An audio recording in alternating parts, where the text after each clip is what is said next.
તો નજર કરીએ જૂનાગઢ ઉપર તો જૂનાગઢના જોશીપરા અને સરદારપરા વિસ્તારમાં આવેલા કન્યા છાત્રાલય પાસે પાણીની પાઇપલાઇન તૂટી જતા હજારો ગેલન પાણીનો ખોટી રીતે વેડફાટ થતો જોવા મળ્યો છે। જ્યાં સવારના સમયે પાણીની પાઇપલાઇન જોશીપરા કન્યા છાત્રાલય પાસે તૂટી જતા હજારો લીટર પાણીનો ખોટી રીતે વેડફાટ થતો જોવા મળ્યો હતો અને રોડ ઉપર પાણીની નદીઓ વહેતી થઈ હતી। આમ હજુ તો 4 દિવસ પહેલા જ રિપેરિંગ કરવામાં આવ્યું હતું પાઇપલાઇનનું, જ્યાં કોઈ પણ કારણોસર ફરી પાછું ભંગાણ થયું છે અને પાઇપલાઇન તૂટી પડી છે અને જેના કારણે હજારો લીટર પાણીનો ખોટી રીતે વેડફાટ થયો ગયો છે। ત્યારે આવી બેદરકારી દાખવવા બદલ જવાબદાર કોણ છે તે પણ એક પ્રશ્ન છે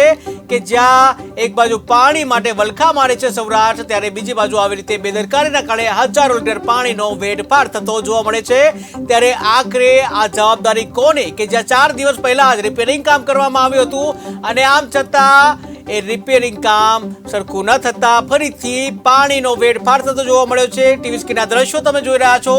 જ્યાં પાણીનો ફુવારો જે જોવા મળી રહ્યો છે કે જ્યાં હજારો લીટર પાણીનો વેડફાટ થતો જોવા મળી રહ્યો છે। જ્યાં એક બાજુ ઉનાળો શરૂઆત થઈ ગઈ છે, લોકો પાણી માટે વલખા મારી રહ્યા છે, ત્યારે બીજી બાજુ